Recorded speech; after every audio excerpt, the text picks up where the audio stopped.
Hi, my name's Scott Weddle. I am going to now talk a little bit about my life story. I'm going to start at the beginning from my diagnosis, which was basically when I was born. They used me as a little bit of a human pincushion and tested me and found out that I had the condition. Thankfully, my sister before me didn't have it, but the reason why they tested me was because my mother had it, her sister and two brothers had it as well. So that was the reason why they decided that it was worth checking us, and I was the one who got the short straw in a sense, but I like to think of it in a positive way and not a negative way. So I'm going to start with a bit of a negative, unfortunately, but the reason why I was tested was because of one particular event which happened within my family, which was the death of my uncle John, who, when he was 21, before I was put onto this fine earth, he unfortunately had a throat swelling, and back in those days they didn't really know much about the condition, and he unfortunately his airways closed, and we lost him. So in one sense I look at it that because of his loss, that was the reason why we knew about it so early. So there's still something good came from him not being with us. So that was basically how I was diagnosed. I'm just going to go through a little bit about my early years, and my parents were very, very protective of me because of the condition. I'm sure you will be the same with your children as well. Every time I had any kind of cold, flu, anything, especially around the throat, from whatever age, I used to get tonsillitis a lot. My parents used to really worry a lot, and I had many, many different visits into hospital routinely because they were worried that my throat was going to swell. And back then, it was when they used the fresh frozen plasma as a way of treating, so it was a little bit of a slower treatment to get into you. So they were very cautious and made sure that they got me to the hospital on what was quite a regular basis. So that was from a young age. As I got older, when I got to the school age, we lived in Newcastle initially. We came up to Scotland. In Scotland, they're very much rugby orientated and everything like that. So I wanted to play rugby with everybody else. But to begin with, I was always excluded because they were concerned that something could have been caused through being knocked around and everything. So that didn't happen. So I had to spend my parents as well a bit of time speaking to them and convincing them to say that it was okay for us to do these things. I'd say swellings really started from when I was about, well, puberty, around 13, 14-year-old, I started getting swellings. It was generally just my arms, my fingers, my feet, and that continued throughout the years, right the way through school. On leaving school, as I say, it was the same kind of thing. I had like fairly regular swellings, like every few months or so. Not as much as some people who have them routinely most days, which I'm quite thankful that isn't the case for myself.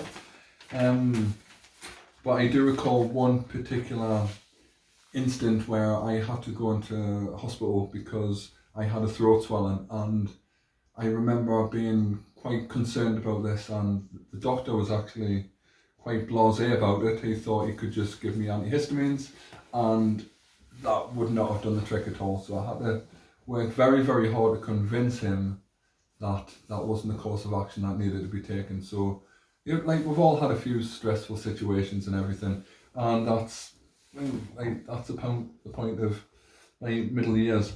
I'm one of these people that when it comes to hereditary angioedema, I know people like to wrap themselves up in cotton wool and protect themselves. I personally don't think that's the way to go with it. I think we should try and challenge the condition in a sense. I think that we should try and, some people have issues because of stress, other people have issues because they bump themselves and everything else. I personally think that if we get our body a little bit more conditioned to stress and everything else, that's my way of dealing with it. I'm not somebody who has attacks that often anymore, and I think the reason for that is my mindset towards it. I think we should try and be as positive as possible with it. We should try and, I've done many, many things in my life. I work as a personal trainer. I try and keep myself physically nice and fit. I try and eat as healthily as I can get away with as well. And I think those are factors which have helped with my condition. I think on top of that as well, other things that I think help is I just challenge myself. I've done a few bench press marathons for 10 hours. I've done the fastest zip line in Europe. I have a little bit of a fear of heights. So I booked in to do a parachute jump, which was something that we were going to video, but unfortunately, because I'm not the smallest person in the world, it turns out that I'm too heavy to do it. So that didn't happen. But my next goal is I'm currently doing a lot of outdoor swimming, and I'm intending on swimming Windermere, and I'm going to do that for charity, and then after that I'm looking at doing Loch Lomond. Now, I know some people worry that, oh well, if you do that you're putting yourself under so much stress, but I was looking at it and I think, well, what's the worst that could happen if my hands and my feet swelled up? That's okay, I'll just use them as paddles. It'll just make life a little bit easier. I mean, so you just try and find the positive in everything. So that's my mindset in regards to everything like that. So all I'd like to say is just a little bit about my own experience and how I really feel that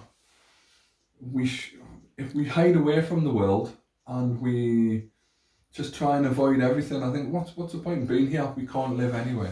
So I think we should do everything within our reach to try and just challenge this condition and not let it get us down. I mean, we need to be positive, we need to be mentally strong, we need to be determined, we need to basically just tell ourselves that this will not be the beating of us.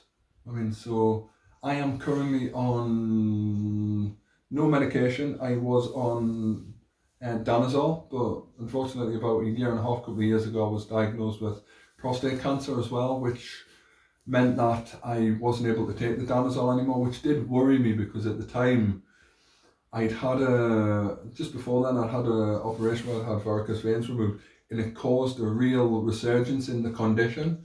And I'd say every 3 weeks or so, I was getting a throat swelling. 3 weeks later, 2 weeks later, another throat swelling. Whenever I have issues, it always tends to be here, which is one of the dicier places to get it. But I do have the C1 estuarate, which I use to treat myself. And as I say, I was worried that not having the danazol would cause everything to recur again. But I think, again, just being positive about it and just addressing my condition in a way to say I'm not going to let it get the better of me, and has helped that not to happen, thankfully. So I've stopped the danazol and I just try and maintain a positive attitude towards everything. So please stay strong, stay positive, and I hope everything's okay considering everything that's going on just now with this whole COVID situation as well. Okay, thanks for your time. Take care. Bye.